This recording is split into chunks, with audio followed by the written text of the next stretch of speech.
All right, now, everybody. Quiet, listen to me. We're going to start a show. Now, some of you people have been with me before. You know it's going to be a tough grind, but we're going to have a show.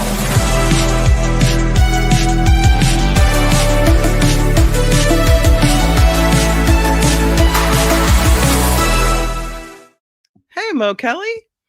Hey, Kim. It's good to see you this morning. I didn't expect to be back again. Hey, yeah, we had a power outage at the Thompson estate. Ms. Organic throwing in 12 saying, here's some funds toward Mark's PG&E bill. Happy hump day. Ooh, yeah, I know. That hurts. Oh, he sent me a picture last night of all the power trucks all over his street. Something so severe happened that it fried his, I don't know what you call them, the power panels on the side of his house or whatever, the power, I don't know. He has to have it all replaced. Circuit breaker box? Yeah, everything. Mm-hmm. Oh, that's horrible. Yeah, it's really bad. Plus, the neighborhood was without power, and we thought it would be back on by today, but there were some big question marks. So grateful to have you aboard, Mo Kelly. I appreciate the opportunity once again to be here. I hope the Thompson estate is just fine, all things considered. I mean, with the rain that we've had, I wonder if there's any connection or correlation with that. But that's why I'm here. I'm here in the event that something should happen to Mark, and we want him to hurry back. Obviously, you know, the safety of his home is more important than anything than just the power per se. But we'll keep you informed, and if need me, I'll be back tomorrow if necessary. There's still so much going on in the world and in the news today. We're now T plus 24 hours since the passage of the Epstein Documents Act, if whatever they want to call it. And I wonder, if you're like me, I wonder what happens next. And Randy asked that question. Randy asked, what does releasing the Epstein Files really do? Will it lead to prosecutions of any men that took part? Is it just for public consumption? Something else? Great questions. I'm not a lawyer, but I play one around the edges. And so this is what I do know. Some of the statutes of limitations do apply. Some do not apply, depending on what would be the intended offense. In other words, if it's sex trafficking, it varies by state. So if the documents point to a certain act in a certain state with a certain individual, then you can start having that conversation. And also, whether the statute of limitations would apply, it varies by state. And some of this is federal, and some of this would be, in fact, state level. All that is speculation because we don't know what is in the files, and we don't know specifically what is alleged or the age of the victims at the time. But all that is going to be parsed out as they look through the eventual tranche of thousands and thousands of documents. But here's the main question. When are we going to get the documents? If only because, Kim, correct me if I'm wrong, the president still hasn't signed off. I've been watching because I want to make sure you have the right information. And so far, there's no signature.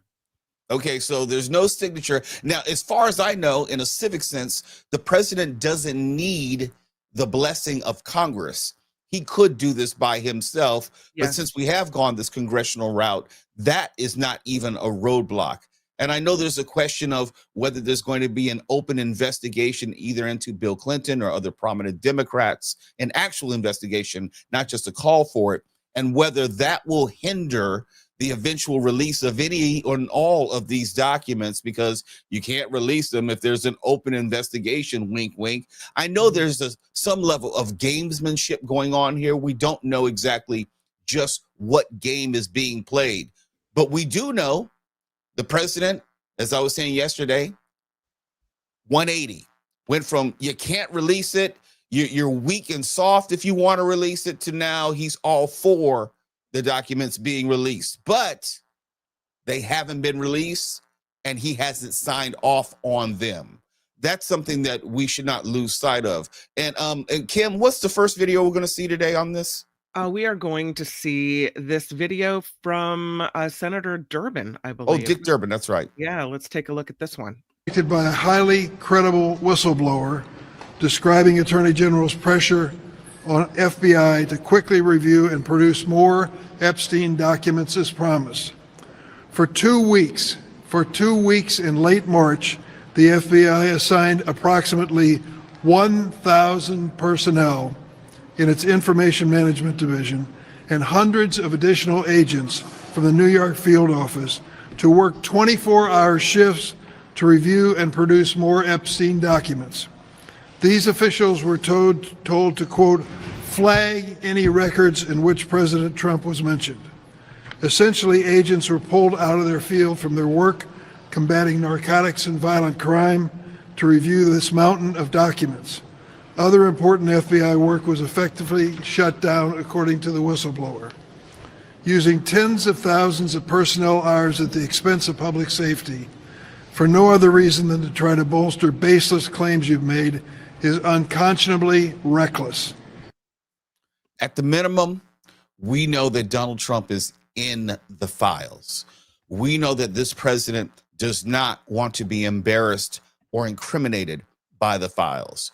We know the president has tasked thousands of agents to review the files and any type of connection to Donald Trump. Now, I'm not trying to go full conspiracy theory here, but there's a reasonable concern as to the veracity of whatever does come out, the accuracy, the authenticity, whether we're getting the actual truth. Are we getting some semblance of the truth? Are we getting some sort of propaganda? Are we getting documents which are not indicative of the actual truth? And I understand all those concerns. And I don't know until we actually get something and we can review it in a public sense, whether we'll know how much we're getting, how real it is, or how damaging and damning it is. But when we do get some of this information, and we talked about some of this yesterday, we'll be able to cross-reference this with the victims.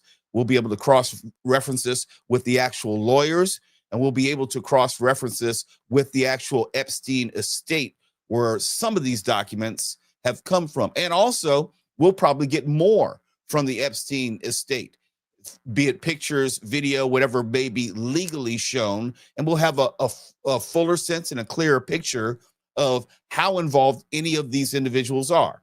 Now, it goes back to the first question we had on the show today. What do the documents mean? What's going to come out of it? Well, not always is it about just Bill Clinton or Donald Trump. You have people like Larry Summers, the former president of Harvard, who is now in all sorts of hot water. Harvard University has now opened an investigation and review into his time as president of the university. He has now lost his seat on more than one board, if I'm not mistaken. And you're going to see the same type of ostracization of anyone who is connected to these Epstein files. So it's necessary to out, if you will, anyone and everyone. It's not just the Bill Clintons of the world. It's not just the Donald Trumps of the world. We want to know anyone and everyone who may be connected, associated, or even participated in these issues. And I know I'm summarizing some of what we discussed yesterday, but we also have to be careful not to lump everyone into the same category. There are people who are going to be actual, I will say, complicit or accomplices in what Jeffrey Epstein did. Those are the people who should be condemned. Those are the people who should face criminal charges. Those are the people who should be ostracized from society. Those are the people who should pay social consequences, even if they cannot be convicted of a crime or criminally indicted. And there are those people who may have just known Jeffrey Epstein because powerful people know powerful people.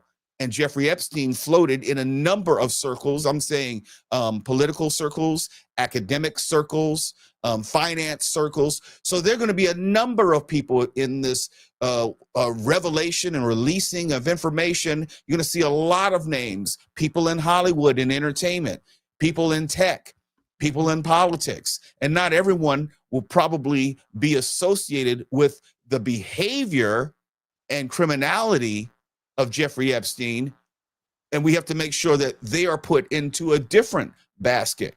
And there are those people who you will find out who knew Jeffrey Epstein, knew what was going on, and possibly tried to cover it up. And those people need to be outed as well, because there are people actively trying to cover this up. There are people who are trying to buy the silence of accomplices like Ghislaine Maxwell. Kim, did you see the story? More and more information is coming out about the prison stay of Ghislaine Maxwell, and how our federal government, how our DOJ is bending over backwards to make sure that she's comfortable in her stay. And I mean, even gave her a puppy. I didn't know you could get dogs in prison. It's one of those, programs to train dogs for people with disabilities. One of these programs, but they usually don't give you a puppy to, handle on your own, to just pet and hang out with. But apparently there's a whistleblower at the jail. They say an inmate who trains puppies to become service dogs was instructed to give one to Maxwell to play with for a period of time, even though other inmates and staff are generally not even allowed to pet these animals. They also say that Ghislaine Maxwell's meals have been customized and prepared by federal prison camp employees, of course, personally then delivered to her cell, so she doesn't have to eat with the commoners at the prison. She's given a special cordoned off area for visitors, and snacks and refreshments for her guests, permission to go to the exercise area after hours, special provisions to contact people outside the jail with the help of the prison warden or other personnel. What? Are you kidding me? What is happening? And this is all like blatant. And they're expecting people to believe that there's no special treatment, that she didn't stay quiet in order to get these things? You're muted all of a sudden, and I don't know why. Oh, I'm sorry. That's my fault. Okay. She has done nothing to earn any type of transfer. She's done nothing to earn any type of special privilege. She's done nothing to improve her lot in life, if only because she is still convicted of the crimes regarding sex trafficking. There's nothing which has been changed in regard to her status or her case. And given that, it is, again, another example of naked corruption. This is not being done behind the scenes. This is being done in plain view. She was transferred in plain view. She's getting these perks in plain view. Her association with Jeffrey Epstein has not changed.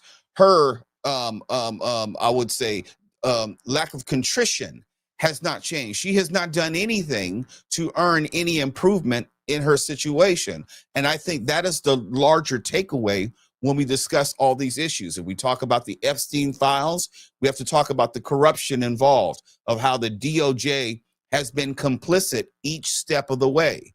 If we're going to talk about the Crown Prince, MBS, being in the Oval Office yesterday, and the announced $1 trillion investment in the U.S. economy, that is naked corruption. Now, no, don't get me wrong. I would want some sort of investment in American infrastructure or business. I would want that.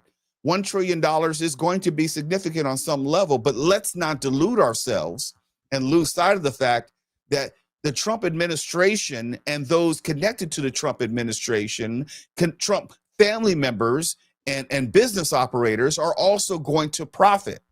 That's naked corruption. It's one thing if the Crown Prince is going to promise $1 trillion to America publicly, but not also acknowledge the under-table business dealings which are going on right now with the Trump organization or the federal government and members of the federal government who are going to personally benefit. These are the things which I believe Democrats need to highlight. You have to keep hitting home the idea of corruption. People have to understand that it's okay for America to benefit. It's not okay for the Trump family and Trump businesses to also benefit.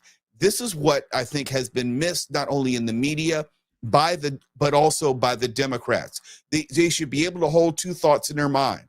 They should be able to explain the issue with Ghislaine Maxwell and corruption. They should also be able to explain the issue with MBS and corruption. And let's not forget This also has to do with murder. The murder of Jamal Khashoggi, a Washington Post news reporter, the murder which was done at the behest of the Crown Prince.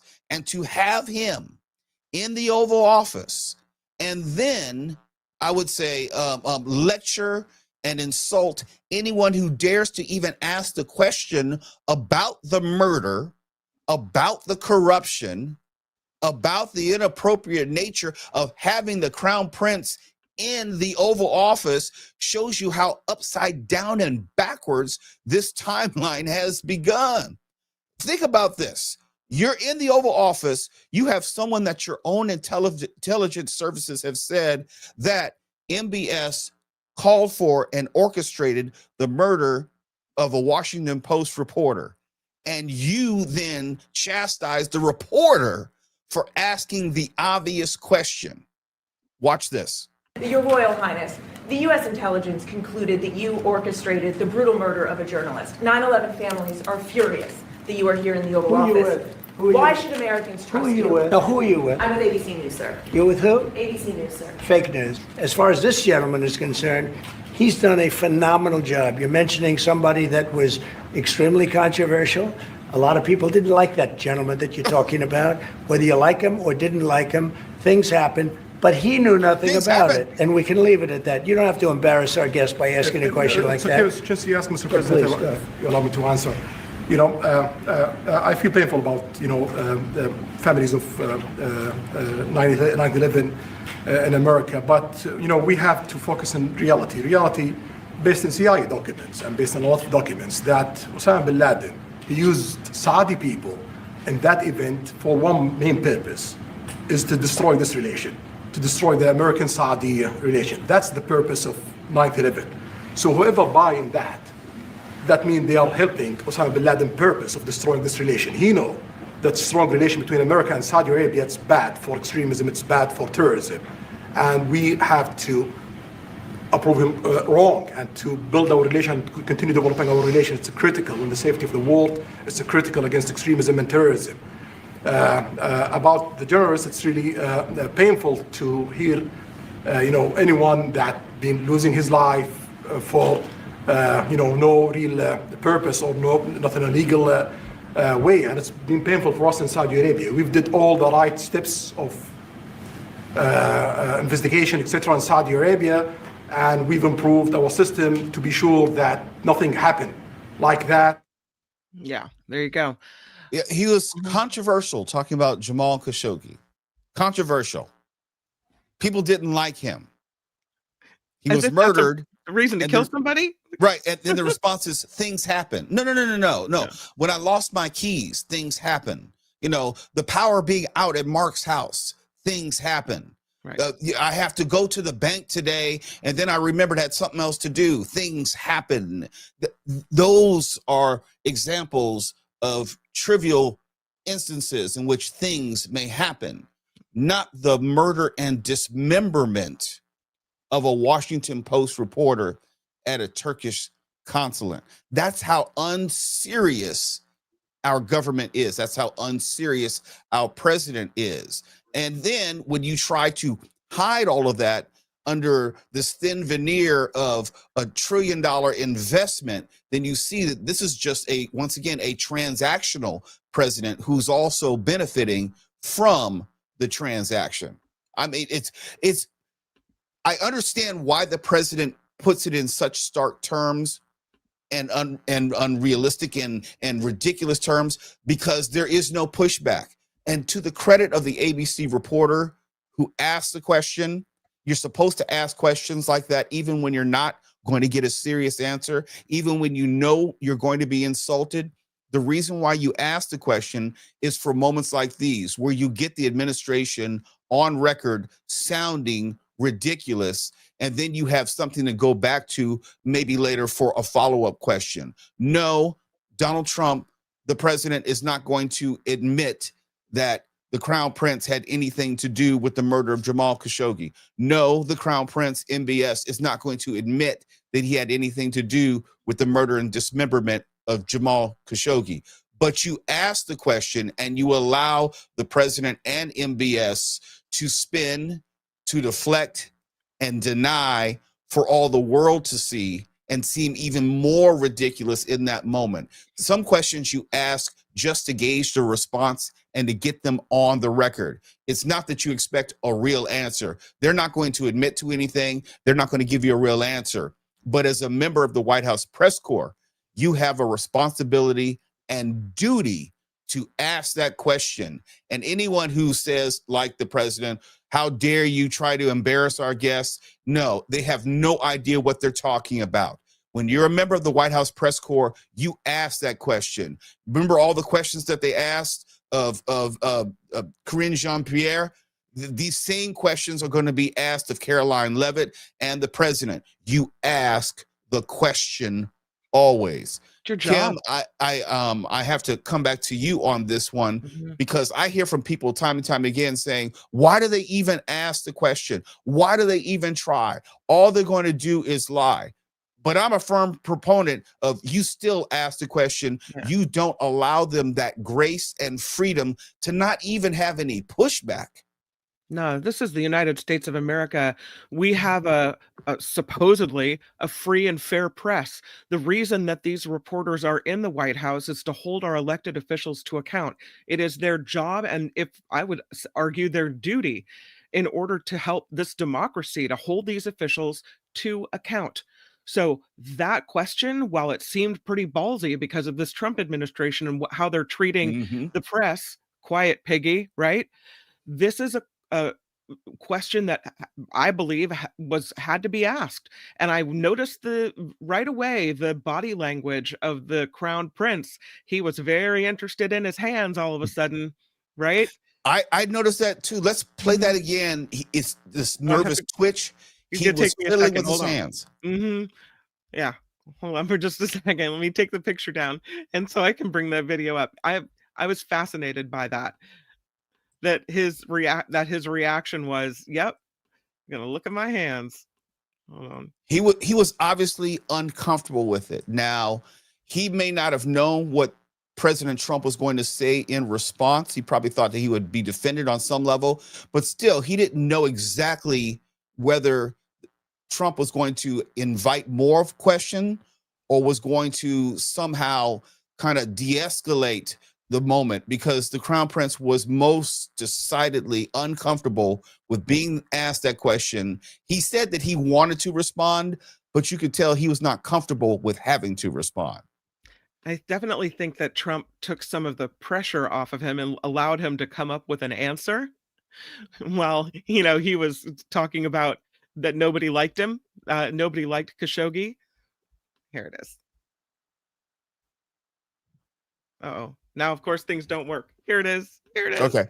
Your Royal Highness, the U.S. intelligence concluded that you orchestrated the brutal murder of a journalist. 9/11 families are furious that you are here in the Oval Office. Why should Americans trust you? Who are you with? No, who are you with? I'm with ABC News, sir. You're with who? ABC News, sir. Fake news. As far as this gentleman is concerned, he's done a phenomenal job. You're mentioning somebody that was extremely controversial. A lot of people didn't like that gentleman that you're talking about. Whether you like him or didn't like him, things happen. But he knew nothing about it, and we can leave it at that. You don't have to embarrass our guest by asking a question like that. Okay, just you ask Mr. President, you allow me to answer. Yeah, we don't have to hear it all again. But yeah, he was very interested in the old hands there. Well, let's not lose sight of the moment either. This is running simultaneous to the announcement that the president had elevated Saudi Arabia, a major non-NATO ally. This is a formal relationship status where basically they may not be a part of NATO, but the responsibility falls on our shoulders to protect Saudi Arabia in the event of an attack, in the event of some sort of conflagration in the Middle East. This is all woven together. The $1 trillion investment in the United States, our agreement to elevate Saudi Arabia, and also the business dealings, the real estate deals that Donald Trump is also creating alongside this. This is the naked corruption, which should be available for everyone to see, but there are no consequences, so there's no reason not to further pursue it. And it's going to be more of this, because I do believe that the president knows that he has a limited amount of time, be it the midterms, be it his health, be it the Epstein files, before he's going to encounter at least some degree of Republican pushback. Is it going to be a lot? It doesn't need to be a lot, but it's going to be more than he's receiving right now. I love KR writes, you don't have to embarrass our guest. Stop inviting trash. You're both nasty. You're both nasty. And Allie writes, or Joy writes, Allie writes, America for sale. Yeah. And that's what it comes down to. America has been purchased. It's not for sale. Yeah. It has been purchased. You talk about a $400 million plane. You talk about $1 trillion investment promise. These are purchases of America. We have long been for sale, but now someone has realized that there's someone in the Oval Office who is willing to consummate that union and that transaction, fulfill that financial transaction. And so here we are. There's going to be more of this. You're going to see more and more world leaders come to the Oval Office with these promises that also benefit the president. It's one thing to promise something for America, but it's never without something in it for the president, his particular administration, or his particular business interests. Wes with 5. Thank you, Wes. He says Charlie Kirk was also a controversial figure, and things happen according to Trump's logic.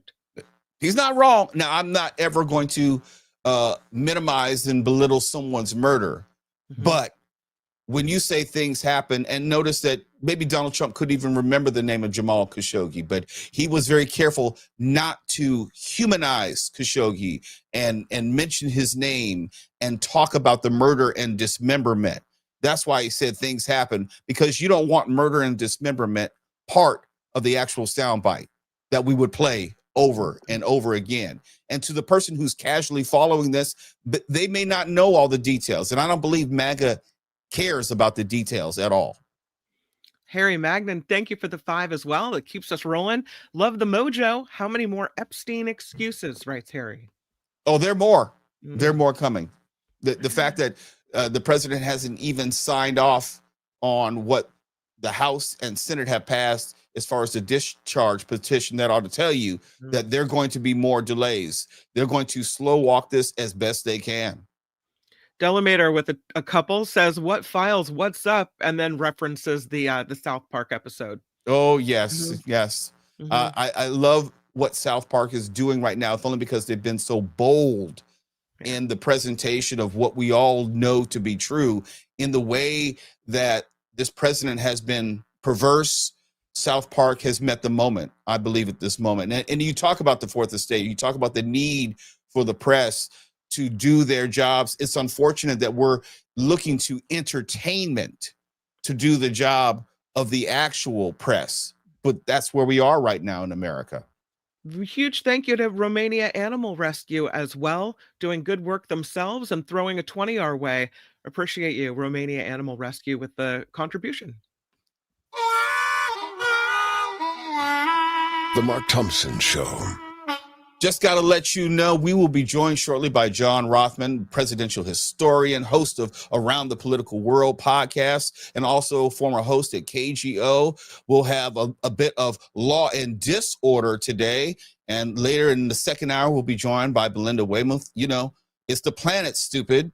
Eco-journalist is going to join us and tell us what more we could be doing right now to save the planet. And Kim, do we have John in the queue at this moment?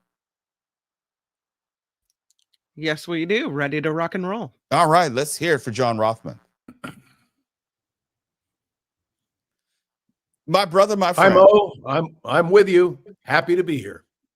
There are so many places where we could start. There's the Epstein Files. There's the Oval Office meeting with MBS. Where would you like to start? Let's start with what you said, which I think was very significant, and that is this is the most corrupt administration in the history of the United States.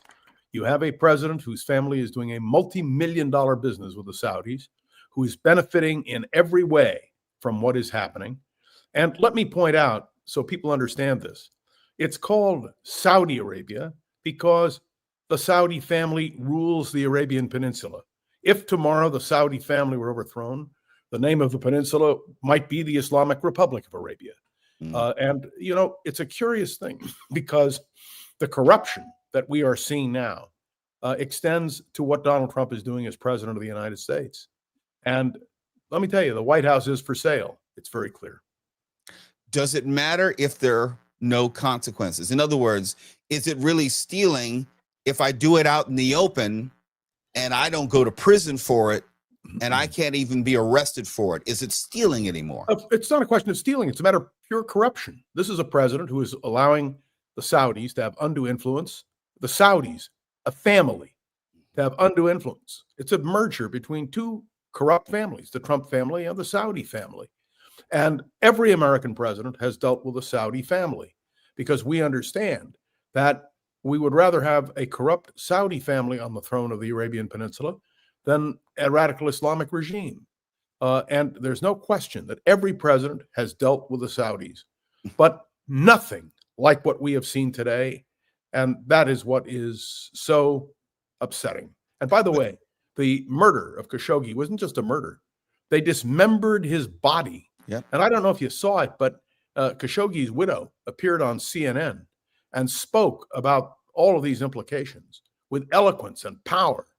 And one wonders where in the world the congressional Republicans are. There should be an investigation. Believe me, if this were a Democrat doing what Donald Trump is doing, there would be a congressional investigation to end all congressional investigations, and corruption would be understood clearly for what it is. But that's my point. Since we know that there is going to be no investigation, since we know that there's not going to be any Republican pushback, if I am the Trump administration, why not be corrupt to my heart's content? Why not do all this out in the open? Why not cut these side deals with the Saudi royal family? Because there's an old African-American saying, who gonna check me, boo? Which basically means who is going to stop me? If I'm Donald Trump and there's no one opposing me, why not accept a Qatari jet? Why do you think the Republicans are in such a panic over redistricting, which they may not get because of court action? Because they know that a year from now, a year from January 1st, there will be very probably Democrats in control of the Congress. Mm-hmm. And that will mean investigations.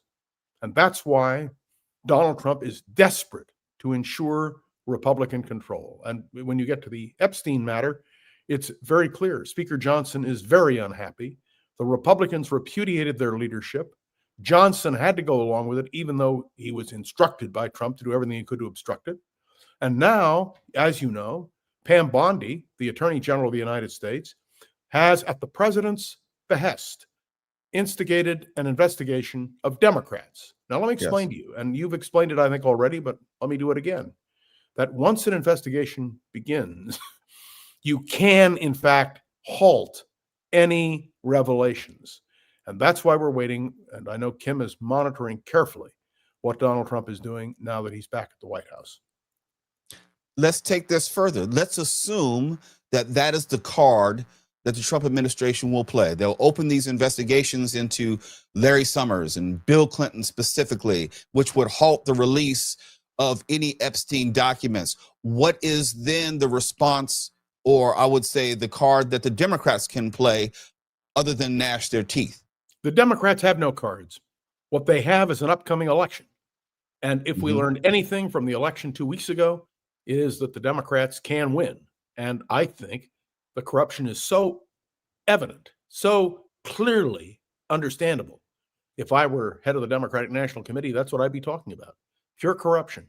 And that would mean investigations into everything, including, frankly, the Trump Organization. They're planning to build a Trump Tower in Jeddah. Yes. You understand, in Saudi Arabia itself. This is unprecedented in terms of corruption. It's a long way from the Eisenhower administration, when Sherman Adams, the chief of staff to the president, had to resign for accepting a vicuna coat. I mean, this is beyond comprehension. And we're talking millions and millions and millions of dollars flowing into the Trump family coffers. So, John, I agree with you. I think you're right. And I think it's going to come down to the midterms. But let's say the Democrats do retake the House and do start these congressional hearings and investigations and do even start impeachment proceedings. My question would be, to what end? Because we've seen 2 previous impeachments which did not lead to Senate conviction and removal, and I suspect it would be the same this time around. In other words, what would be the end game beyond embarrassing and exposing what this administration has been doing? That's what it is, embarrassing and exposing. Because in order to remove a president, you need 2/3 of the United States Senate and articles of impeachment. It is clear to me that the Republicans will not have 2/3 of the Senate, and therefore we're not talking about impeachment here. What we are talking about is what we saw this last week. Do you understand? The Republican Party, its president, its Speaker of the House, did not want to bring up the Epstein matter, and they were compelled by public opinion, and they lost overwhelmingly. Only one representative in the House voted against this, a Republican. And so I can only tell you, I have faith that in the end, the truth will come out. How much damage will be done? How much money will the Trump family make in the meantime? How much money have they already made?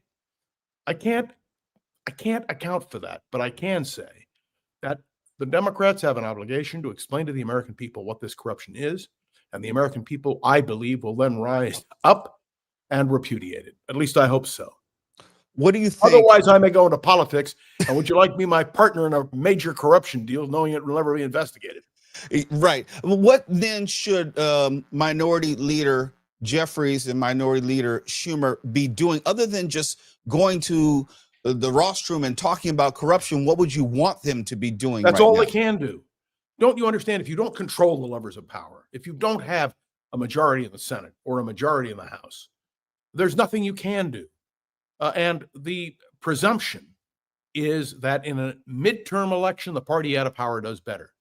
Right. That's what the Republicans are scared of. Look what's happening now, where the courts are saying this redistricting doesn't work. Do you know that even here in California, if I can make it very local, Sure. the Republican Party and the Justice Department are trying to go to court in order to have Prop 50 thrown out. It'll never happen because the will of the people was shown dramatically. Over 60% of the people of California voted for Prop 50. But they are going to pull out every stop in order to make this. Now, the next question is, what will be revealed from the Epstein Files? And that's another great question. We had an announcement this morning by a leading Republican that if, in fact, this material is not let out, he will go to the floor of the Congress and will speak the names so that everyone knows what we're talking about. And you mentioned Elaine Maxwell earlier, and Kim did a great job reporting that. Can you imagine this corruption? And do you know the president will not rule out a pardon for Elaine Maxwell? Nope, It he will is not. the most, I had an argument with someone yesterday. We were talking presidential history, and I made the statement, which I believe to be true, that this is the most corrupt administration in the history of the country. And there will be books written about it. And history will judge this administration and this Congress harshly. You're right. They will. But I think people are more impatient and want to see some sort of karma, justice, comeuppance response We have in to the wait. here and now. There aren't the votes. You can't. You Yeah. may want something here and now. Let me tell you, I'd like to win the lottery if I ever bought a ticket. I'd like to do it right now. And then I'd bail out the Mark Thompson program, give them all the money they need. But it isn't going to happen. So I'm very practical from a political point of view. The developments this week were so stunning, so powerful, that if I had suggested to you a week ago that the House would do what it did, and the Senate would then follow, and the president would be put on the spot, you wouldn't want me on this program. You would have said, John, you're nuts. I'm not nuts. I know exactly. What do you think the president's calculation is at this point? Not that we know what he's thinking or what he would even say, but what do you think his concerns or considerations, given that he can't necessarily indefinitely withhold the Epstein files? We don't know. That's a great speculative question. But if the president had a choice between releasing the files or not, clearly he doesn't want to. He will be, now there may be no criminal action on his part, but it will be embarrassing. When I heard him just the other day say that he wanted the investigation of the Democrats because the Democrats are the one who were in collusion with Jeffrey Epstein. Nonsense. You know it and I know it. Yeah. But there's more than that.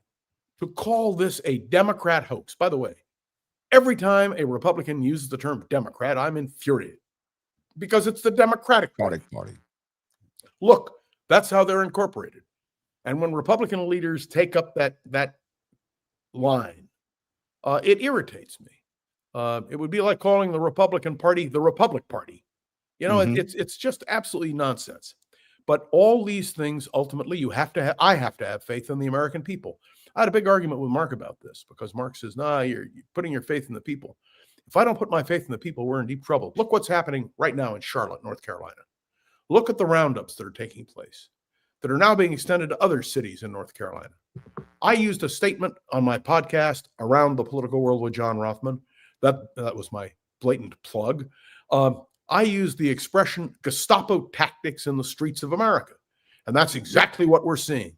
Can you imagine, ladies and gentlemen, having to carry your passport with you and then having no guarantee that someone's stopping you would stop them? Do you know that here in California, we've done a very brave thing. We've said, you bring ICE officials in here, you bring border police in here, their faces have to be unmasked. Because do you understand that the argument being made by the Trump administration is, let them mask their faces. They're being threatened. Well, all I can say is you go into that kind of business, you better be willing to have public exposure.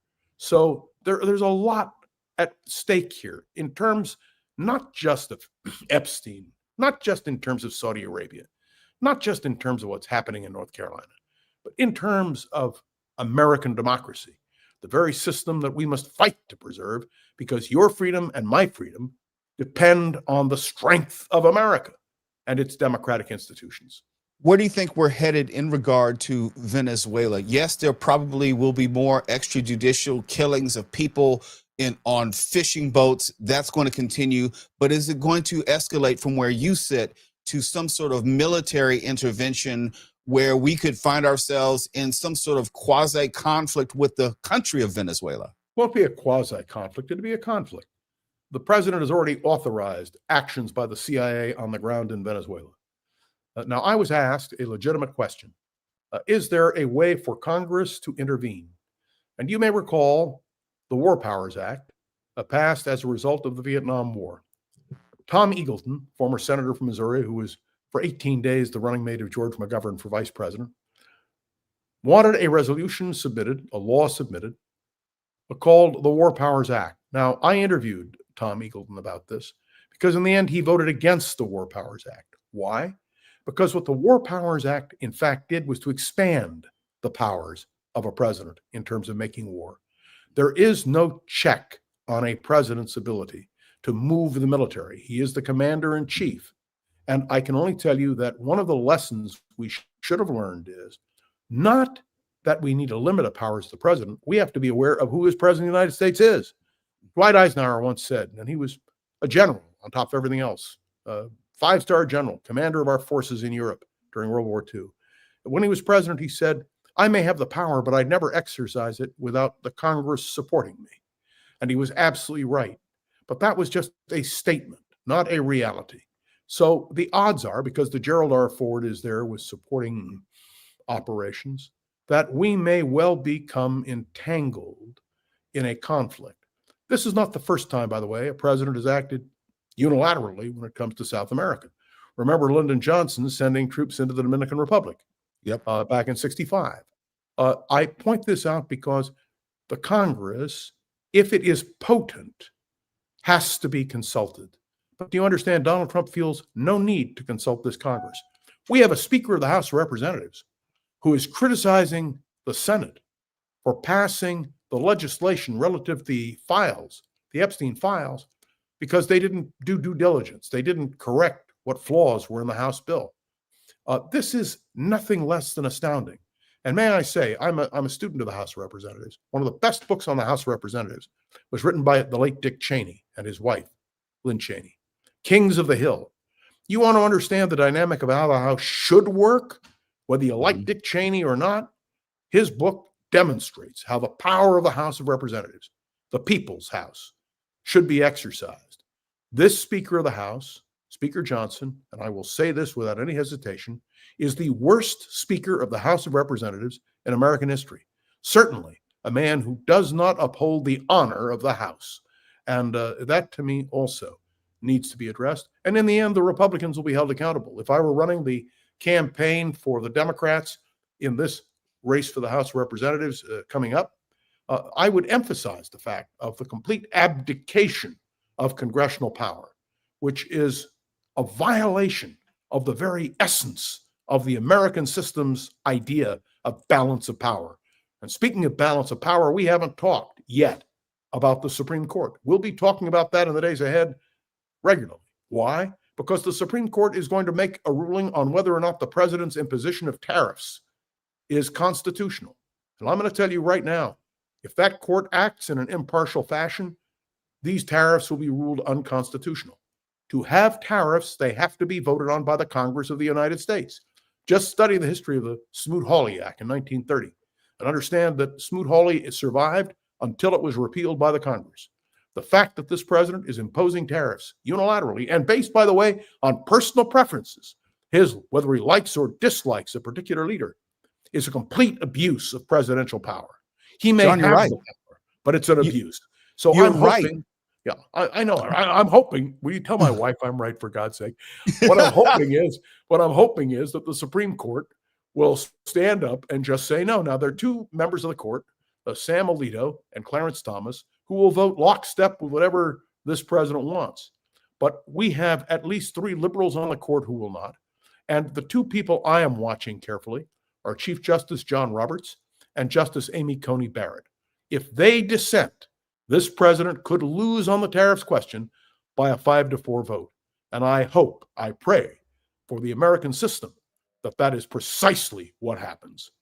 John, when I say you're right, I agree with you, but I don't agree with you that Congress is going to grow a spine, that they're going to do anything less than further abdicate their responsibility as a co-equal branch here. And they've had every opportunity until this point. And let's not also forget, if the Democrats should take the House in the midterms, it doesn't mean that we're past MAGA and this moment where norms will begin to matter, where subpoenas will begin to matter. You're correct. But look what happened in the last 24 hours, where there was a rebellion against Donald Trump.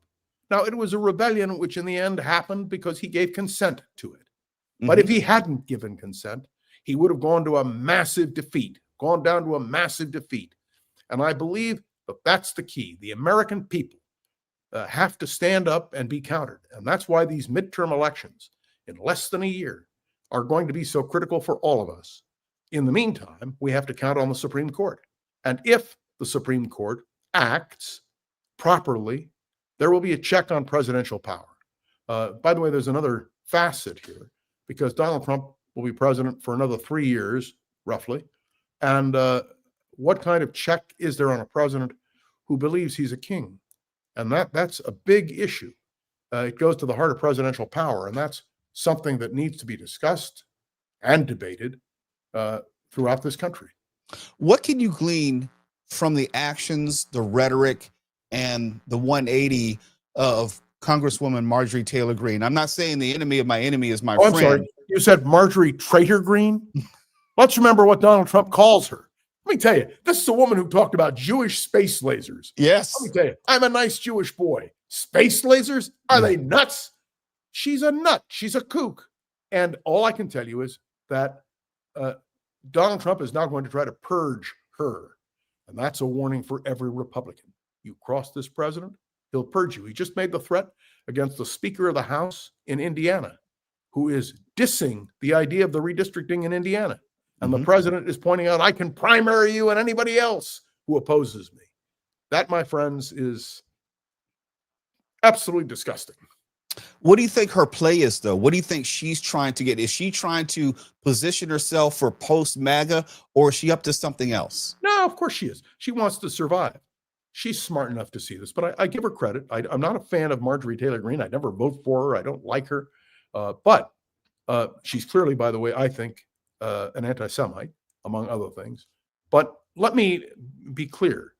She can see the handwriting on the wall. And she herself was a victim of sexual abuse.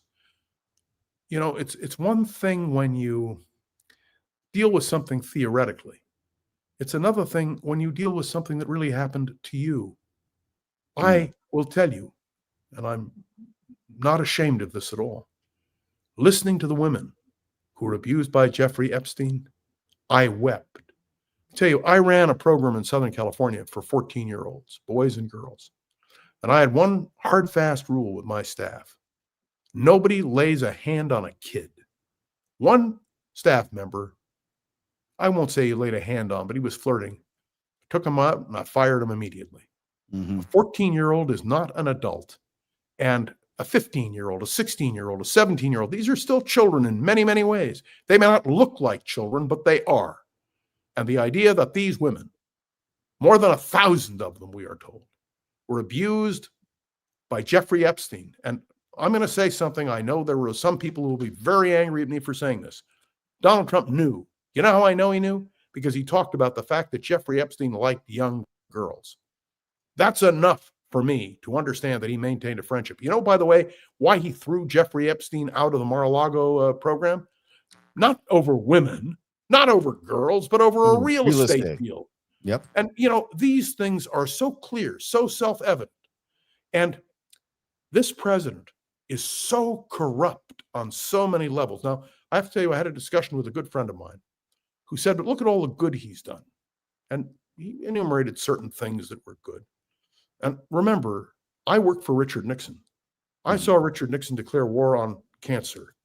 I saw him create the Environmental Protection Agency. I saw him open the door to China, détente with Russia. I saw many of the good things that Richard Nixon did. But you can take all of the good things and put them on a scale. But when you do something so egregious, so corrupt, which is what Dick Nixon did, and I worked for Dick Nixon. Let me tell you, I'm proudly associated with many of the things that Nixon did. I wasn't proud about that. I was one of the first to call for his removal from office. I feel that Republicans, like Liz Cheney and Kinzinger and others, who have stood up, look what's happened to them. And I think this revenge and retribution, this is another point. And I know we're running out of time. You know, I don't like time limits, so I just want you to know that. No harm done. I had a long argument with a very close friend of mine over this before the election. He said to me, well, you know, he doesn't really mean retribution. He doesn't really mean it. And now we all know he meant it, and he's doing it. And by God, that's enough in my mind to disqualify him from being trusted on any matter. I hope, by the way, there's now discussion in Ukraine. Not that I want to shift topics with you as we roll forward, but look what happened last night in Ukraine. Look at the missiles that were fired. Yes. And now there is a plan that is being put forward by Trump, which favors Putin. Well, if I were Zelensky and the Ukrainians, I'd say I'm sorry, you got to be careful. I would say absolutely not. This is a matter, and I've said it before and I'll say it again. If there were no nuclear weapons involved, if Russia weren't rattling the nuclear saber, there is no doubt in my mind that there would have been a ground war in Europe to liberate Ukraine. The Europeans are united in their fear of Putin and imperial Russia. And that's what we're talking about, the restoration of a Russian empire. So I must tell you, this is the other thing. Donald Trump just rolls over for Vladimir Putin. Look, he stood on a stage and said he trusted Russian intelligence more than American intelligence, his own intelligence people. What more do you need to have to know there's something rotten in the White House? Well, we don't need any more, but MAGA clearly is impervious to these facts. Yes, but they're not the majority. And that is the point.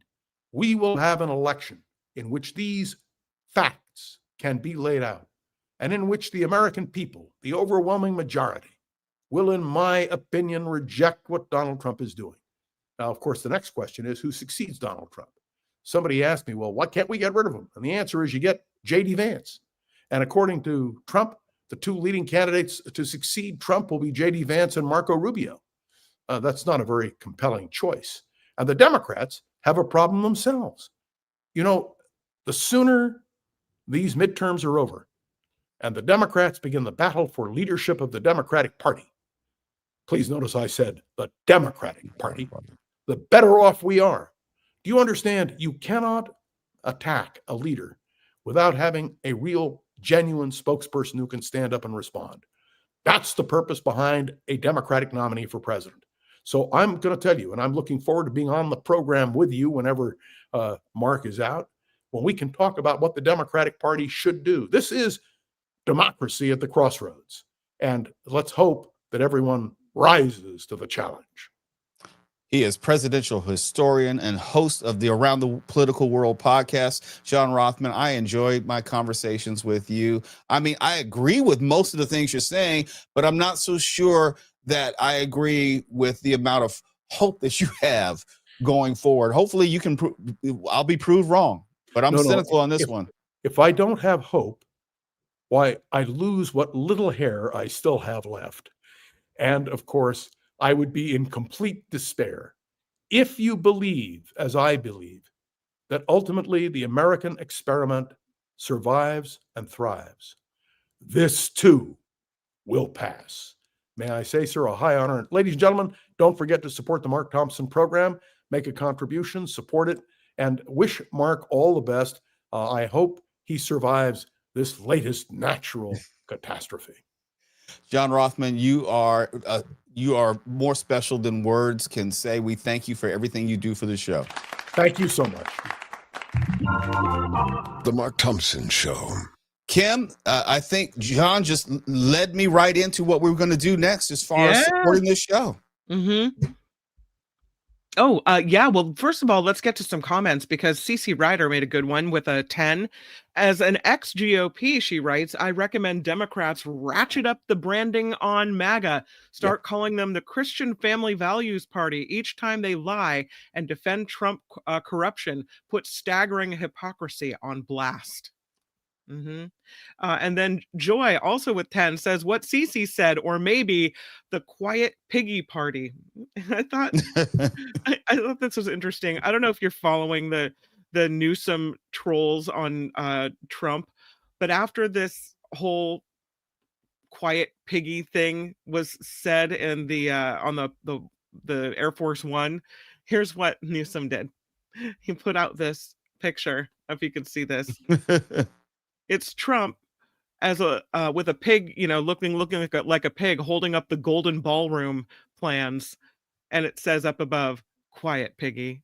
Yeah, that's not going to get him elected, but I do think it's going to help his national platform where people get to see him, hear him. I know it's a person doing the postings on his behalf, but I'm saying it gets his eventual and potential candidacy out there for everyone to take notice of. I appreciate the strategy behind it. It is not one that he's going to employ throughout his presidential campaign, but I get why he's doing it now, and it's very effective. So if you would like to support the Mark Thompson Show, please check out the website, themarkthompsonshow.com. You got to put the in there, themarkthompsonshow.com.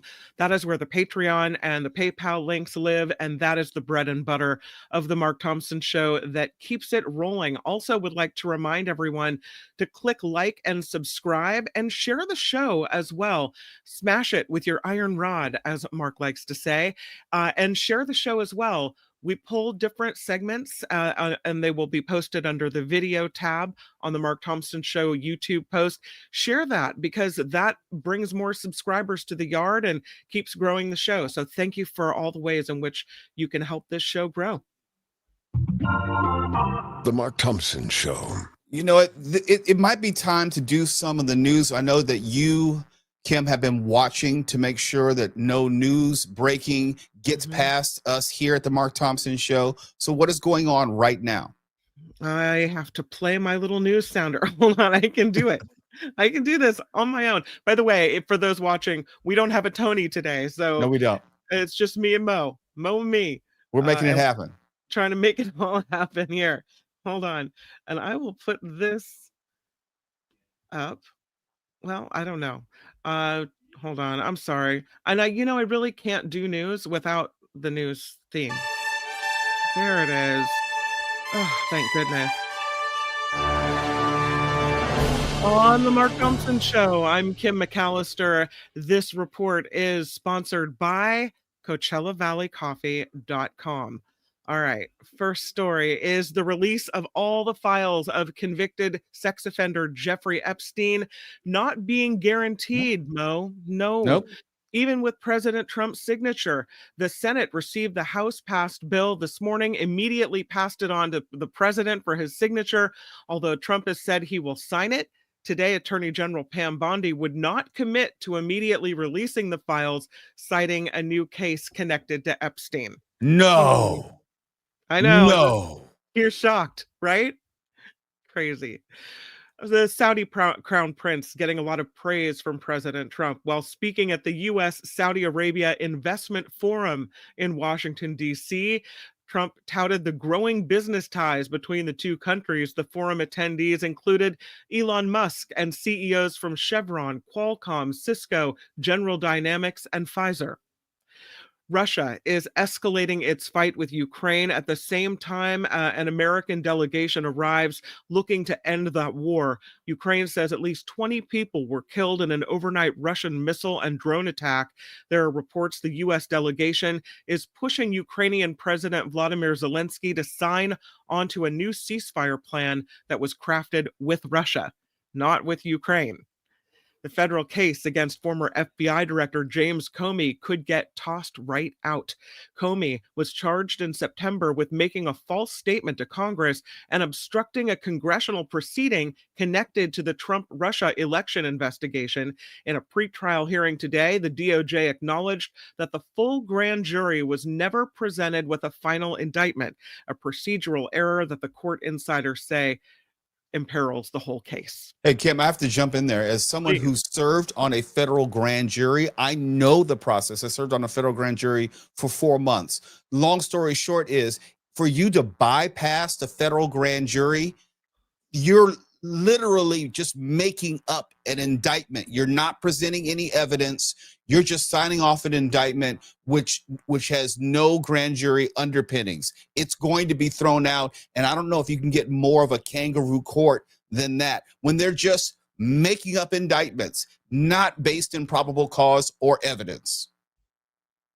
Democrats are taking aim at private donations for construction at the White House. A bill was introduced by Senator Elizabeth Warren and Congressman Robert Garcia yesterday in response to President Trump asking for private donations for a White House ballroom. It looks to put restrictions in place that would prevent the president from soliciting donations and keep donors' names from being displayed.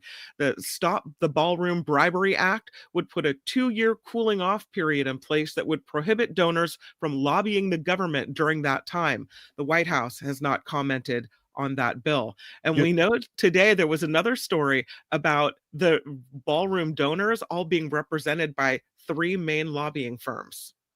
Sounds kind of corrupt there. It sounds like it's double dealing. It sounds like our government is not only for sale, but it's being purchased as we speak. Sounds like it.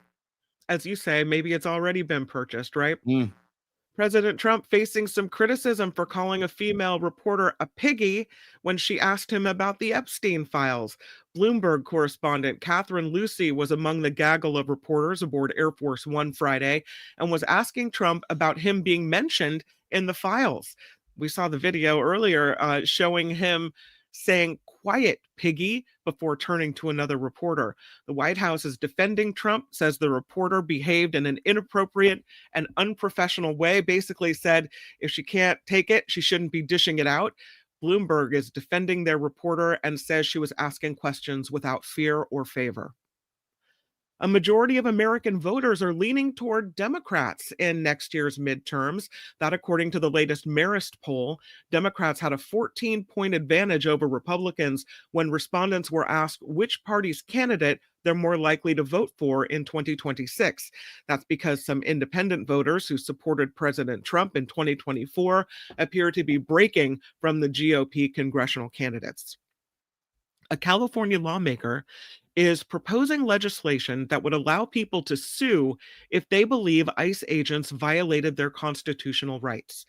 Yesterday, Democratic State Senator Scott Wiener introduced the so-called No Kings Act, designed to close a legal loophole that has gotten in the way of people suing government officials federal officers, including immigration agents.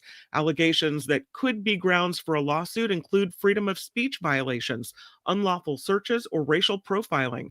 Weiner says his legislation would protect Californians from the lawless overreach of the Trump administration and its cronies. The list of candidates in the 2026 race for California governor. It's growing. Billionaire businessman Tom Steyer announcing his candidacy today in a video posted to his YouTube channel. He announced it. He ran for president in 2020, but dropped after the South Carolina primaries. Hey, Kim, do you know if he's running as a Democrat or an independent? Steyer? Yes. I don't know. My apologies. Doesn't say.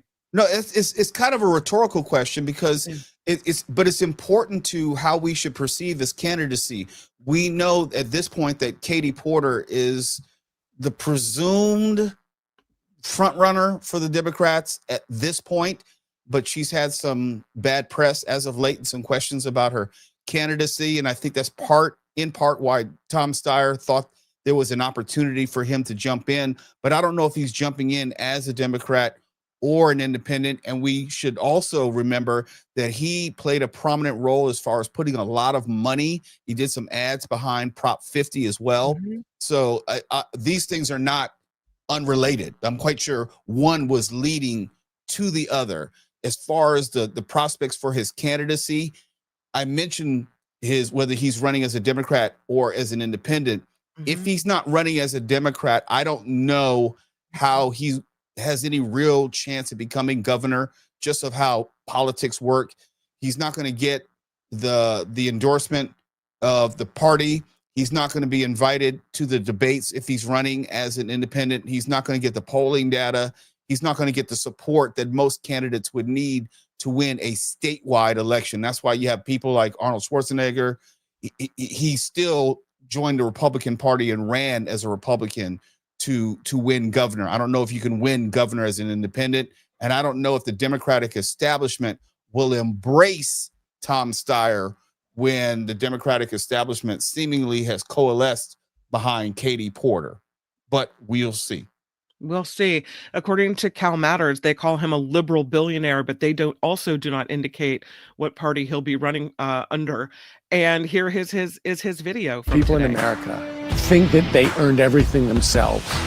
Bullshit, man. That's so ridiculous. There's a reason everybody comes here to start businesses, because this is the place that invents the future. I never want to lose that spark. I'm Tom Steyer. I wanted to build a business here. Now it's worth billions of dollars. And I walked away from it because I wanted to give back to California. I've taken on out-of-state corporations that refuse to pay their California taxes. I've taken on the oil companies. I've taken on the tobacco companies. We've raised billions of dollars for Californian citizens without charging Californian citizens a nickel. Every day I was judged by numbers. So let's get down to brass tacks. Californians deserve a life they can afford. But the Californians who make this state run are being run over by the cost of living. We need to get back to basics. And that means making corporations pay their fair share again. Californians deserve a top 10 education state. They deserve to be able to afford to live in a decent house. I will launch the largest drive to build homes that you can afford in the history of California. We have the second highest electricity rates in the country. If we break up the monopolistic power of utilities, we're going to unleash a complete wave of innovation and drop our sky-high energy prices. This is about disrupting the way people think so we can get a completely different and much better outcome for the people of California. Anyway, it goes on, but there you go. Yeah, So, I'll withhold judgment for now. I don't know if Tom Steyer is a real candidate as of yet. He has a lot of money he can throw at his candidacy, but he had a lot of money he could have thrown at his presidential candidacy. It didn't go anywhere. Rick Caruso had a lot of money he threw at his mayoral candidacy, and he still didn't win. So that's not going to be the deciding factor, but it'll be interesting, if only because in this gubernatorial field, there is not a clear front runner. We're talking about a jungle primary where the top 2 vote getters will go to the general election. So I understand the strategy. He's trying to slip in there. Tom Steyer could possibly push out some of the top Republicans like a Chad Bianco or a Steve Hilton, You just want to finish in the top 2 and then do your real work in the general election. But I don't know how committed Tom Steyer is to this. Historically, he's never been committed. I thought it was interesting talking about, a big program to make housing affordable for Californians. This might be the new push where we get the people looking for social democrat programs or social democratic programs, whatever you want to say. And maybe that he's kind of piggybacking on Mamdani's success with that. Oh, politics is all about copycat. And if they see something which does work, you're going to see a lot of other politicians emulate that. I don't know if what worked in New York would work in California, but I understand the mentality behind it. Yes, by and large, the electorate is looking for something and someone different. The atypical politician. That's how we got Donald Trump. That's how we get a lot of politicians today with little to zero experience. But California is very specific. It's a very specific electorate, and it tends to be more traditional. It tends to elect politicians who've had some degree of success and also demonstration of competency. There are notable exceptions, like an Arnold Schwarzenegger, but by and large, state politics here, you usually have to come up through the ranks. You're not going to come out of nowhere like a Steve Hilton or someone who just came from TV. The University of California Board of Regents is voting today on a proposed tuition hike. The vote happening at UCLA is drawing protests from students at all 9 UC campuses. If the plan is approved, yearly tuition hikes would be capped at 5%. Based on inflation. The previous proposal would have raised the cap to 7%. The proposal being considered today would also set aside 40% of tuition revenue for financial aid. That's down from the current 45%. The plan would lock in tuition rates for up to 6 years. Proponents say higher tuition is needed due to Trump administration cuts, a reduction in state funding, and growing inflation. Target is slashing prices just as it cuts back on its profit estimates for the year. The retailer warning of a slower holiday season as customers are looking to stretch their budgets. Also, home improvement chain Lowe's is reducing profit expectations despite a sales increase for the quarter. The final batch of pennies minted by the United States government expected to bring in big bucks at auction. I asked you the other day, Mo, who gets the last penny, right? Right.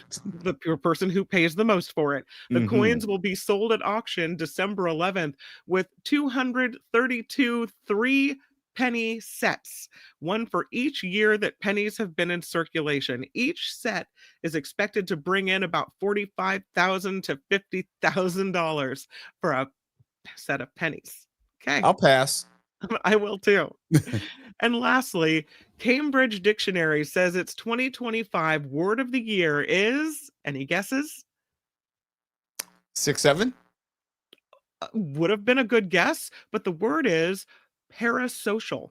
The British English Language Dictionary defines parasocial as a connection that someone feels between themselves and a famous person that they do not know, including fictional characters and artificial intelligence. The word has been around since 1956, but Cambridge says it became very popular this year as a way to describe how Taylor Swift fans felt about her engagement to NFL star Travis Kelce. The word is also being used to describe concerns over the relationship some people have with AI chatbots. Parasocial. This report is sponsored by CoachellaValleyCoffee.com, the best coffee that you will find. I'm looking for my little thing that tells you that here it is, super secret code. Haha, there it is at the bottom of the screen if you're watching the podcast here. If not, the super secret code is MARK-T, no spaces. It'll get you 10% off at CoachellaValleyCoffee.com. The best coffee, the best tea. Oh my gosh, the Moroccan mint tea, so good. The mango tea. My mom used to like the mango tea from Trader Joe's a lot. Then she tried the Coachella Valley Coffee mango tea. No comparison. The vanilla tea, so good. Mark loves the coffee as well. They've got the Lion's Mane products there. The products that will give you clarity of mind, Mhm. right? So the Clarity Blend at CoachellaValleyCoffee.com. They have tasting notes underneath everything they offer. So please do check it out, CoachellaValleyCoffee.com. I'm Kim McAllister, and this is The Mark Thompson Show. Wait, I have some music. It's coming. The Mark Thompson Show. Feel it in your soul. The Mark Thompson Show. Did you by chance, Kim, see the story about how President Trump is now calling for the firing of late night host Seth Meyers? I mean, it's the variation of a theme.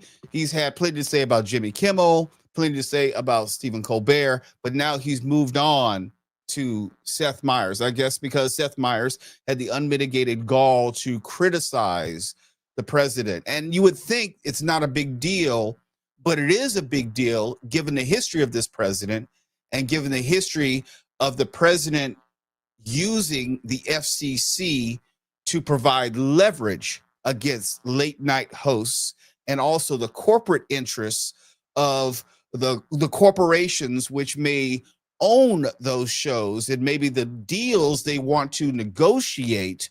Listen to Jake Tapper eloquently lay it all out. Apparently, of the comedian Seth Meyers, who has a show on NBC, and demanded that NBC fire Seth Meyers immediately. Okay, I guess we're all used to this kind of hypersensitive ranting from the president at this point. But what was interesting and notable is that Trump's handpicked, very supportive Federal Communications Commission, or FCC chairman, Brendan Carr, screenshot the post on Truth Social and then posted it on Twitter himself without comment. Why is that significant? Because Comcast is the conglomerate that owns NBC. And Comcast really, really wants Brendan Carr to be on their side. Comcast right now is in the middle of a whole bunch of stuff, including possibly making a bid on Warner Brothers Discovery, or some of Warner Brothers Discovery, which owns CNN, I should note.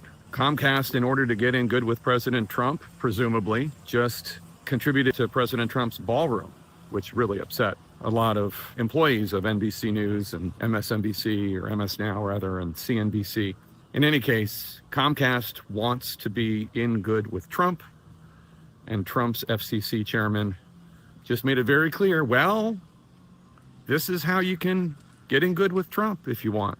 But once again, you got to follow the money when it comes to how the administration, how President Trump and Brendan Carr are seeking to squelch, to silence his critics, to silence the speech that he does not like. President Trump. See, that's a critical distinction that I know if you're watching the Mark Thompson Show, you understand this, but there are a lot of people who don't understand the distinction. What I mean by that is this is very much a free speech First Amendment issue. Now, although Comcast is a private entity and Comcast can hire and fire as it sees fit, how a Comcast can say, you know, Seth, we liked your show, but we don't like necessarily the negative pushback that we're hearing and getting from other entities because of how you talk about the president. And they may say that you are in violation of your contract. And I've had a similar contract when I was at iHeartMedia. If I should have done anything that would have brought infamy or criticism of iHeart, that would be grounds for voiding my contract. Everyone has those clauses in their contract. That is how capitalism is supposed to work. It becomes a free speech issue, a First Amendment issue, when you have the federal government, in this case, the FCC and the president, trying to provide leverage and pressure on private entities to make decisions having only to do with the federal government. In other words, if you're using the FCC to pressure Comcast/NBC to fire Seth Meyers, then that makes it a free speech issue because you're using the federal government in which to do it. This is something that we've never seen before. Yes, you might have had a president criticize a network. You might have someone criticize a particular show, but then to have the FCC tweet out that remark, which is basically sending the message that, yes, if you Comcast do this, it puts you in a better position to do that with the administration. That makes it a free speech issue. This is something that we haven't seen before. And that goes back to my conversation with John Rothmann. It's like all this is being done out in the open. It's not like they're hiding this. They're doing it and saying it publicly that they want Seth Meyers fired. And that goes back to Brendan Carr and the FCC and their public remarks regarding Jimmy Kimmel. These are variations on a theme. It's one thing for there to be criticisms. Like, you may not be a fan of Jimmy Kimmel, Jimmy Fallon, Seth Meyers, John Oliver, Bill Maher, whomever it may be. Then but don't when watch you're it. using levers of the federal government, that changes it altogether. And I don't know about you, that scares the bejesus out of me, because it then says that any corporate structure can be subject to the whims of the Trump administration, or if you have a pending merger, you will bend to the will of the Trump administration, because most of these corporate mergers have to be approved by who? The FCC. And I don't know what's worse, that with using the levers of, governmental power to silence your critics, or the quiet piggy, or, in the office, who do you work for? Fake news. I almost think it's more insidious to use the FCC to do it. But what we know is that in every way he can, using whatever method he can, he's trying to slam down any criticism.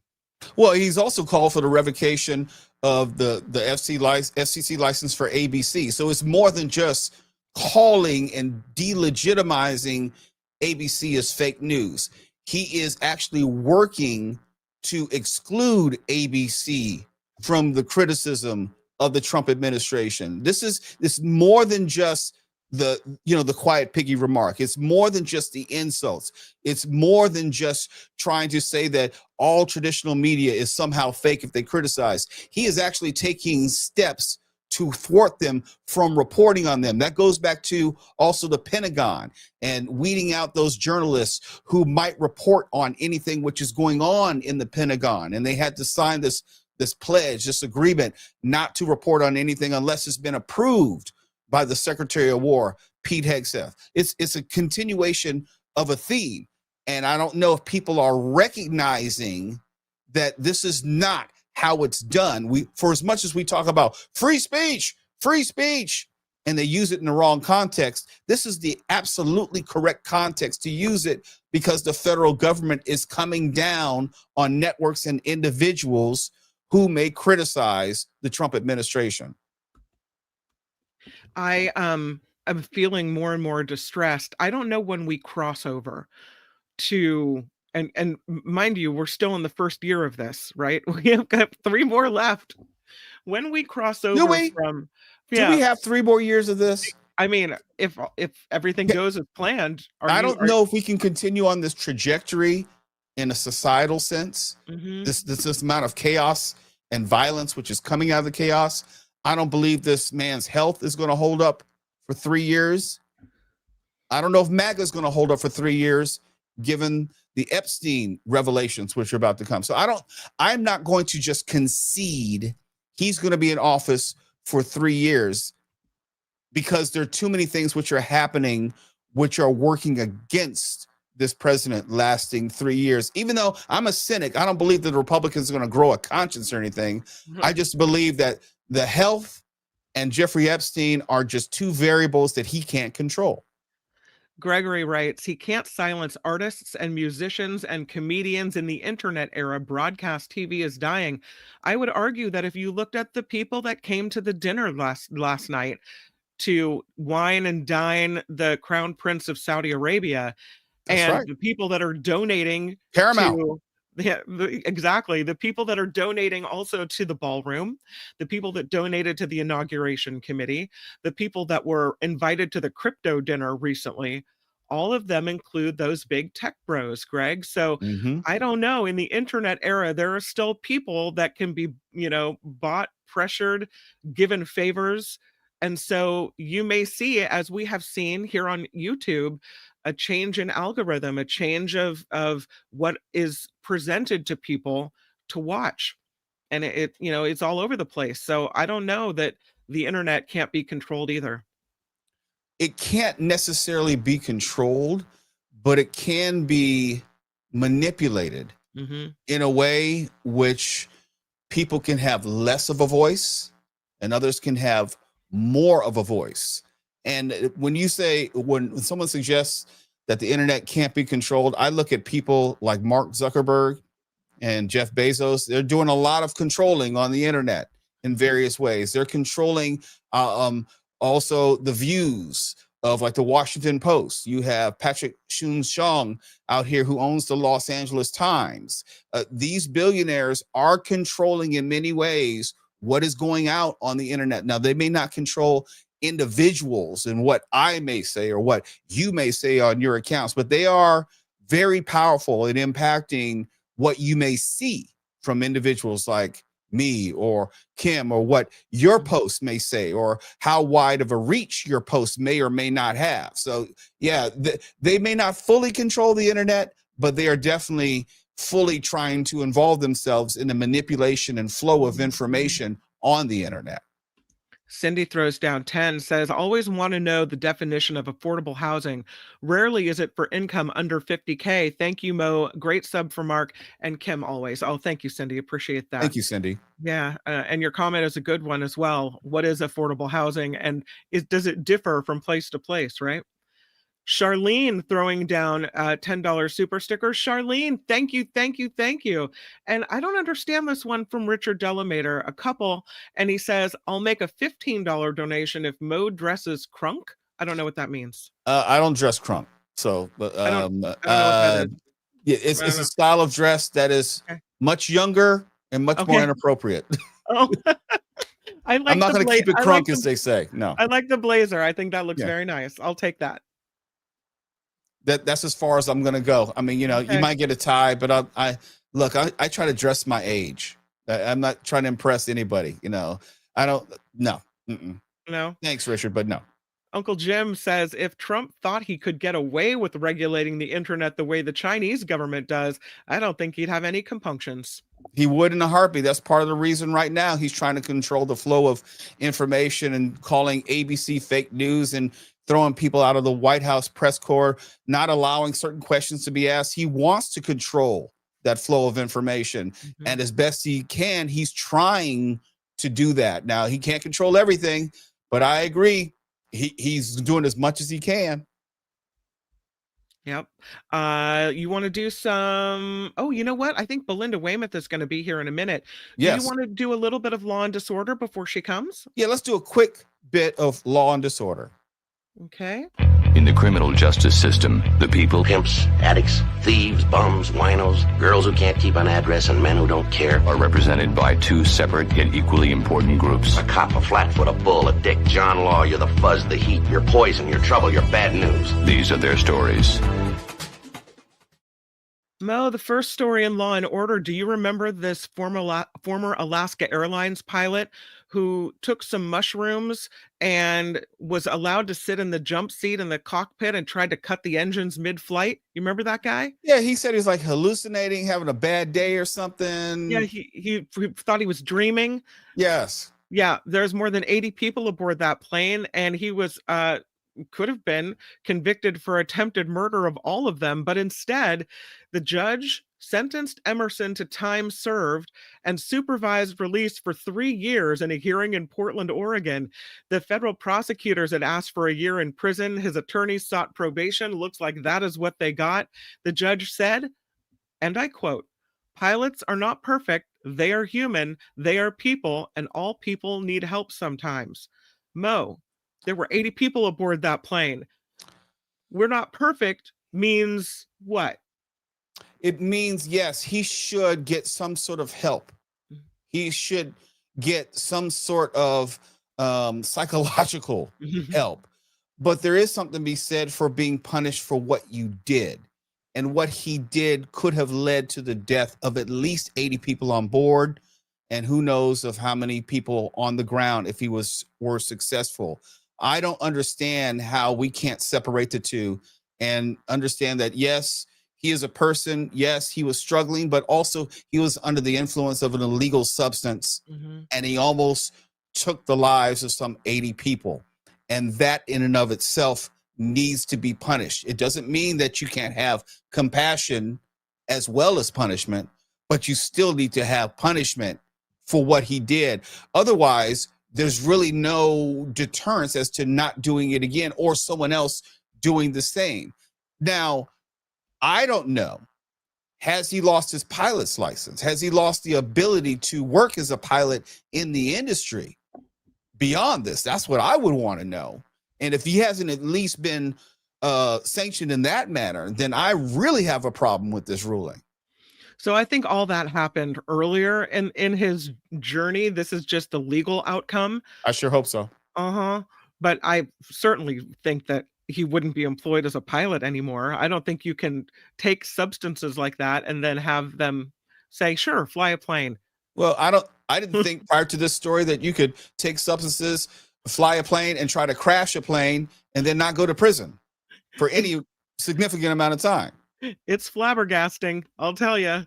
And here we go again, Mo, with another J6er back to jail with him. New Jersey man whose fraud conviction was commuted by Trump is back in prison for another fraud conviction. Actually, this is Eliyahu Eli Weinstein was now sentenced to 37 years for defrauding investors out of $35 million. I said J6, but I don't think he's involved in J6. So he was his first fraud conviction was dealt with by Trump, and now he's got another one, and he's headed back to jail. The 37-year sentence handed down Friday to Eliyahu Eli Weinstein, who's also known as Mike Koenig, whole different name there. He's ruled that the man must pay $44 million in restitution due immediately. He was convicted in March on charges he helped defraud dozens of investors out of $35 million. Prosecutors say Weinstein and others falsely promised investors access to deals involving scarce medical supplies, baby formula, and first aid kits supposedly destined for wartime Ukraine. It is the third time Weinstein has been convicted in a New Jersey federal court for frauding investors. The first case involved a real estate Ponzi scheme. The second stemmed from additional fraud committed while on pretrial release. And apparently, Weinstein was sentenced to 24 years in prison in one of the previous cases. But the day before Trump left office in his first term, he commuted Weinstein's term to time served after less than 8 years into his sentence. And now here we go again with Weinstein. So 3 convictions. Not bad. 3 strikes, you're out. Well, third time's the charm. And lastly, before we get to Belinda Waymouth, this is the former J6 story. Trump repardons a J6 defendant to erase an unrelated gun conviction. This new pardon ends a legal clash over the limits of Trump's sweeping day one clemency for all those people that stormed into the Capitol. This man, his name is Wilson, Dan Wilson, and he was a militia member who joined the Capitol riot on January 6th. He was also convicted of illegally possessing firearms in his Kentucky home. Trump had already erased Wilson's felony conviction for his role in the riot. And now it looks like he's saying, yeah, you get the repardon for the gun crime as well. So why not just pardon everyone now? Just pardon everyone in the Trump administration now. Just get it out the way. Pardon your son, pardon everyone connected to your businesses. Just pardon Kash Patel, Pam Bondi, Marco Rubio. Pardon everyone. Elon Musk. Just get it out the way right now. Because pardon Ghislaine Maxwell. I don't know why they're even standing on ceremony and even delaying the inevitable. Just go ahead and do it now. And that is Law and Disorder.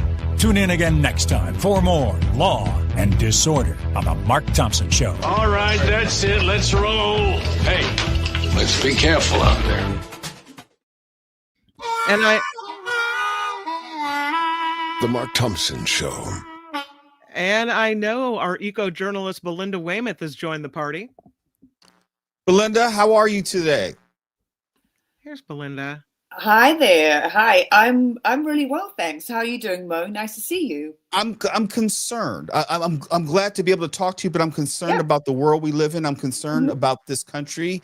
And as an eco-journalist, I know that you saw this meeting in the White House, in the Oval Office, between the Crown Prince, MBS, and also the president. And I don't believe that MBS, who's pledged $1 trillion investment in the United States, that there isn't some oil component. I don't believe what's going on in Venezuela or off the coast of Venezuela doesn't have some oil component. Yeah. There's something slippery. There's something slippery in the background. You're right. Of course. Yeah. No, why would we be sidling up to Saudi Arabia or, all this business that's going on with Venezuela off the coast of that country if we weren't interested in oil? But here's the thing, Mo. Here's the thing. That's happening. But right now in Brazil, we have COP30, the Conference of the Parties. So we've got world leaders. For the first time ever, we have indigenous leaders invited to the table to be part of the negotiations. It's really amazing. And something is happening there, which is good. So let me get onto that, because it's all about oil. As we know, this is all about oil. How do we save the planet? So here's the thing. What a difference a location makes. So the last 3 COPs, we had Egypt, and then we had Dubai for COP28, and then COP29 was in Baku in Azerbaijan, and it was in a location that literally is dripping with the riches from their oil revenue, Lamborghini dealerships, and just crazy. And that's where they had the last COP. And it was a disaster, because those 3 places, autocratic, there could be no protest. There were oil lobbyists up the wazoo there. What are oil lobbyists doing at a conference of the parties to deal with climate change? This huge existential threat to us, to the planet. So this time it's in Brazil. So you've got a democracy. Yes, there are 1,600 oil lobbyists there doing their, damnness to keep oil on the table. But you had 40,000 protesters also on the streets of Belém. And the fact that indigenous people are there, and that Lula da Silva, and the thing about Brazil isn't perfect. Yes, Brazil has the Amazon, our largest tropical rainforest. The biggest sink of carbon in the world, super important, but they're also the world's biggest meat producer. They love renewables, but they're also a little bit into that, what we started out on, oil. And, we're in this transitional time, and it's difficult. But what has happened at COP30, and what is really good, is 2 years ago, when it was in Dubai, world leaders said, the ones who get it, the global north countries, the rich countries who have a conscience and who realize, and who are making the shift to renewables, because it is happening, said we have to plan a transition away from fossil fuels. That got kicked off to the agenda last year, and as Azerbaijan, just kick it right into the, Lamborghini dealership. And this year it's back on the table, and yesterday morning was the first draft of the plan. How do we do it? So COP30 is going to end on Friday. They've got 2 more days. And one of the things they're talking about in Brazil, because I don't know if you ever follow it, Mo, but there's just so much squabbling. You've got all the nations of the world except the US, because we're out of the climate accord. You've got everyone. They start bickering and squabbling over the agenda before COP is even open. Well, this year they agreed on the agenda before Lula da Silva, Brazil's president again, who is a climate hero, arrived to open. And he talked about, the need for oil phase out. And now it's squarely on the table, and they have also set the intention that we don't want to be, going into the nights right up until the last day and still fighting. Let's try and get to some sort of resolution. They're talking about 2 days ahead of time. That would be today. That hasn't happened yet. But the fact that this is on the table, that we really have to do this, because one of the things that's happening that's really bad is, the global south, the poorer countries, the island nations that are being inundated with sea level rise, that are really bearing the brunt of these, terrible tropical storms that have the tiniest carbon footprint per capita. They need money. So they need the rich countries to help them. And there are a certain number of rich countries, let's call them the coalition of the willing. So it's not the majority. And usually the COP needs a majority, like they did with Paris, to keep emissions down to just 2 degrees Celsius. But now what they're talking about is, if we have enough, countries that really believe in this phase out. Right now there are 80. So you've got your Britain, you've got your UK, you've got Germany, you've got France, you've got Denmark, you've got Kenya, other African nations, you've got lots of Asian nations, you've got Latin American nations, Pacific nations. They're all saying, yes, we're into this roadmap to phase out. And the thing about phasing out fossil fuels, and you asked me questions in a sec when I just finished this point, because this might be confusing the way, all the stuff I'm laying down. But the fastest way to lower our emissions and to reach our nationally determined contributions to lower emissions is to phase out our fossil fuel use. So I think it's kind of exciting. We can phase out our fossil use on an individual level or even an individual country level. But when do we get to the point where there's a tipping point where the majority of nations will have the impact? And I'm not trying to oversimplify it, but I know that if America is not involved in it, if China is not involved in it, we're talking about the major industrialized nations, how much of a dent are we actually making in our carbon footprint, among other things? Yeah.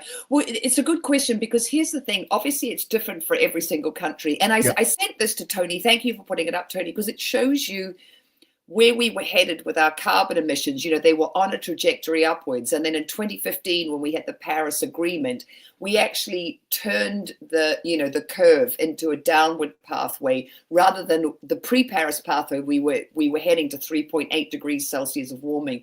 So the fact is, when we set an intention, as the nations of the world do, it works. I mean, Paris is working. I mean, yes, we haven't cut our emissions yet as much as we need to. This could be the highest year for carbon emissions, but we are getting to a point with the adoption of renewables that we're having throughout the world where we are going to be seeing more of a dent. China has already leveled off and has had a drop this year, and China right now is the biggest emitter, and they have a big presence at COP30.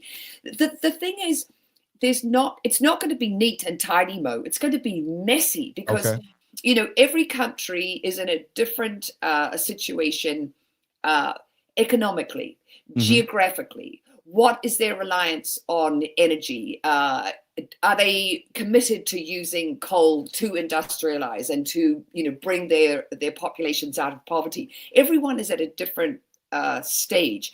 And the thing that's talked about at the COPs, which is really important, is the industrialized nations, the US, the EU countries, Australia, China, all these countries that are rich and have industrialized and pulled their poor out of poverty, more or less. Obviously, that's not it's not perfect, but they did that, not knowing the extent of harm they were doing to the planet with all the fossil fuel use that was fueling their industrialization. Now we're completely aware of that. And so industrialized, rich global north countries have an obligation to help the global south to transition, to help keep those countries safe from rising sea levels and the storms that are hitting them. And this is what gets squabbled about, endlessly at, these COPs, who's responsible, who should take care of other places. And of course, we've just bowed out. But one of the things I tell you, this is kind of funny. So we've got a real climate hero here. I am such a fan of this guy. So Senator Sheldon Whitehouse, he's Democrat from Rhode Island. He makes a speech once a week on the Senate floor about climate change. He's made I think nearly 2,000 of these speeches. He's amazing. And he was at COP. He's not there right now. But what he said was actually having the US not at COP this year, sort of muddying the waters with, Trump, like, oh no, we have to, turn back the hands of time and love fossil fuels again. He said it's allowing people who really understand the problem of climate change to focus on it. They're not being detracted, and distracted by, shenanigans that US officials might be doing there. So the people who have gone, Sheldon Whitehouse, there he is, climate hero. And we had Gavin Newsom at the very beginning. He was down there. He was like a rock star. People couldn't get enough of him. And, there are still US climate leaders. This transition is not going to be easy, and it's going to be piecemeal. And this is what is going to, sort of exacerbate, I suppose, we're just going to squabble like a bunch of kids about it, because it's like, I want mine, you've got mine. I want that, spade. I want that bucket. I'm going to, we're like kids in a sandpit. But I think there are enough world leaders who get it and who are going to be on the right path.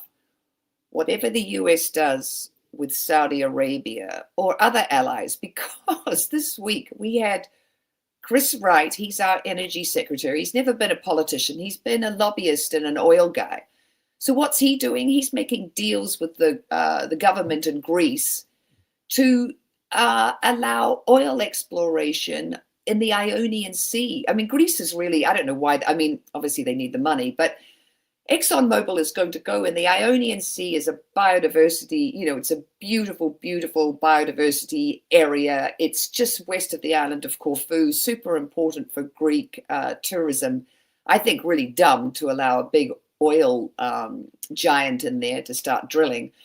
But Greece is also the gateway now for liquefied natural gas from the US to get into Europe. And the Trump administration wants that because they want to replace all the Russian natural gas that European countries now aren't buying because of the Ukraine war.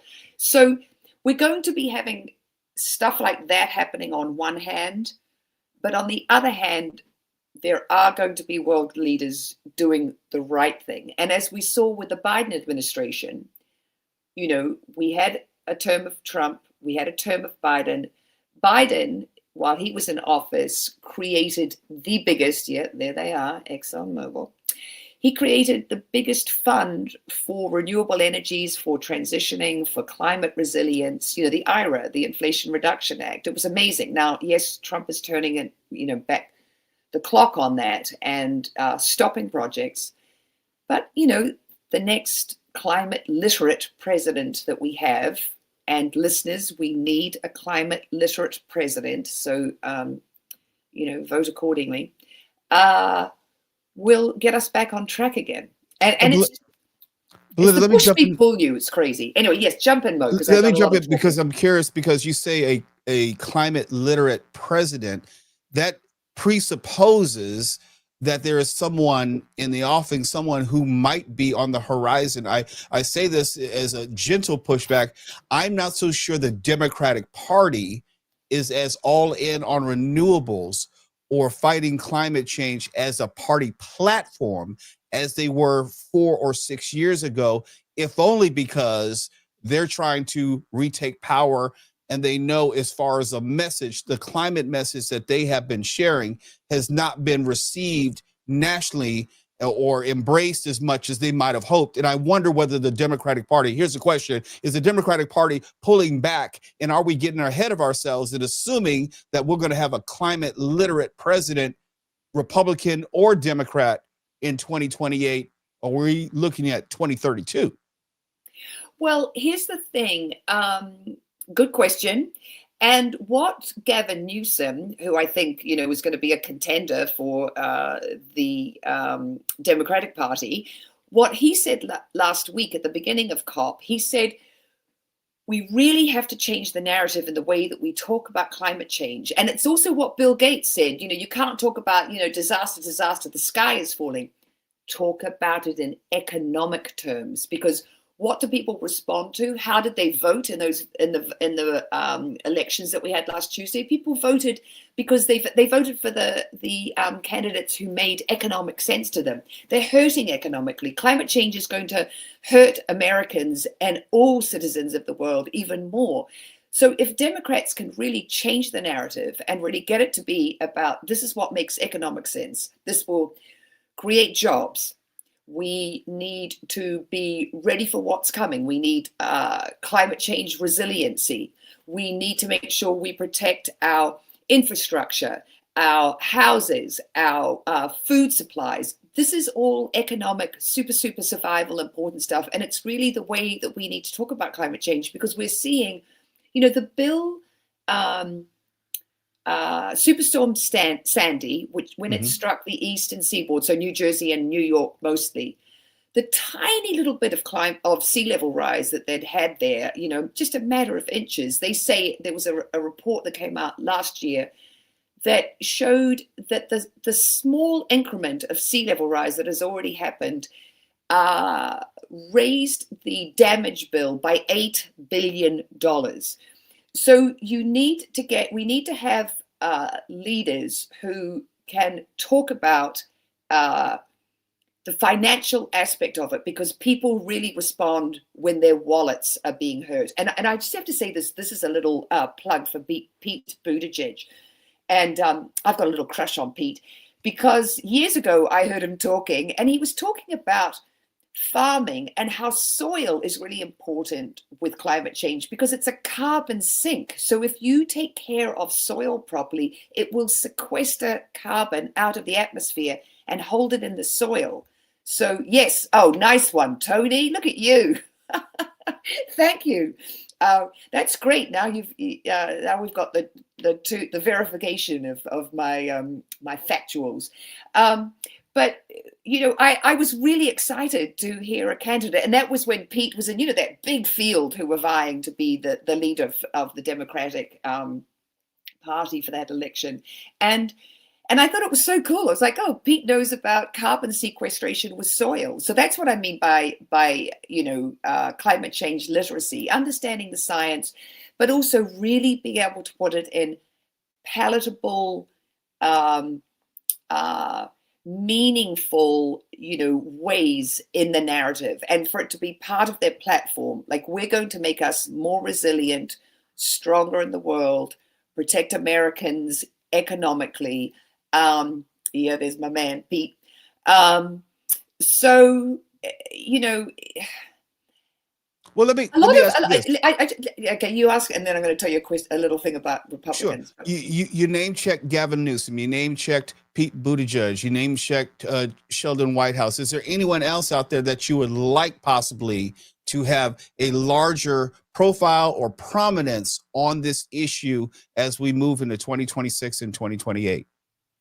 Well, there are so many Democrats who get it. I mean, AOC, she was, one of the architects of the Green New Deal as soon as she got elected. She realized how important it was. And, the Trump administration calls it the Green New Scam, but it just isn't. This is science. We have changed the chemistry of the atmosphere, and we are heading in the wrong direction. And America right now, out of COP, re-embracing oil when we should be, canceling all subsidies to oil, gas, and coal. It's just dumb. It makes us look dumb and flat-footed in the world. And the other thing that I wanted to tell you about Republicans, like, there are a lot of elected Republicans who will say in private, I know climate change is real, but I have to deny it in public because that's what my constituents expect of me, whether it's a red, rural state or whatever. But even, look, the farmers are getting it. The farmers, the droughts, the soil being eroded, Dust Bowl-like conditions in valleys in Colorado that have been depleted because of all the potatoes they grow and grow and grow, and then, not enough water and soil renewal after these, crops are grown. And the writing's on the wall. So there are, I mean, Bernie knows about the climate. Mamdani, who just became the mayor of New York, he talks about climate resistance, about having renewable energy, having decentralized electricity for his constituents cheaper. I mean, there's just this wave.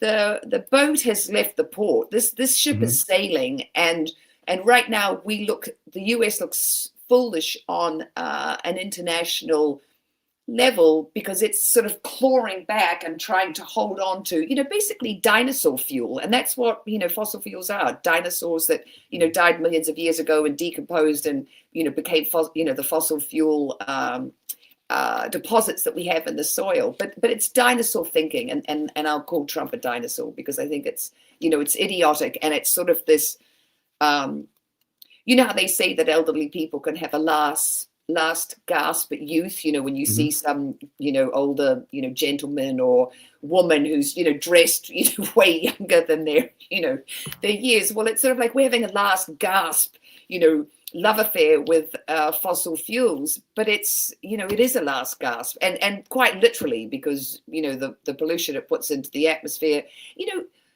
particulate matter from the burning of fossil fuels, Mo, kills 8 million people worldwide every year, 166,000 in the US. The sooner we get off fossil fuels, the sooner we get healthier. It's the planet, stupid. You got it. Belinda Waymouth. More. It's the planet, stupid. No, it's the planet, stupid. Next time, only on The Mark Thompson Show. Linda, thank you so much for coming on today. My pleasure. Absolutely fun to talk. I didn't give you much of a chance to ask questions, but you did get some in there. Well done. That's okay. We'll probably see you next week. Sadly, I'm going to be away next week. I'm going out of town, guys, but I will see you in the new year. So I wish everyone, all our listeners, our audience, happy Thanksgiving, happy holidays, safe new year, and I'll see you in 2026 for more. We'll talk soon then. Yeah. Thank you so much, Belinda. There she goes. It's been another wonderful Mark Thompson show. Kim, always honored to be able to sit in for Mark. I do not take it for granted. I do not take your professionalism for granted. I'm going to give you the credit that Belinda did not give you with all the work that you're doing in Tony's absence. Well, so it's thank good you for that as well. It's kind of impressive that she didn't know. It means I was managing to be Tony and myself at the same time. Woohoo! Yes. Love it. So what is coming up on the show tomorrow? Oh, tomorrow, big show. David Katz, who is a former federal prosecutor, will be here, and we'll talk about some legal cases. I can't wait to ask him about all the legalities swirling around Prop 50 and what just happened in Texas, where the redistricting there has been ruled illegal. I'm sure it's just the beginning of lawsuits over that matter, but we'll talk to David Katz, a former federal prosecutor, now defense attorney, tomorrow on the Mark Thompson Show on that. And hopefully Mark will be back. He'll have some power and electricity, and he'll be back doing what he has been born to do, and that's to talk to you. I will tell you, it's been a little rough with Mark Thompson's power grid. Apparently, some bad damage was done, and the estimate for the time of electrical restoration keeps getting pushed back. So fingers crossed, we'll hope so. But if not, it's beautiful to have you here, Mo Kelly. And I'll be back tomorrow if you need me. I love it. Okay, so now that I've complimented myself, let me see if I can't play the end segment. Here we go, Mo Thompson. Bye-bye. Bye-bye.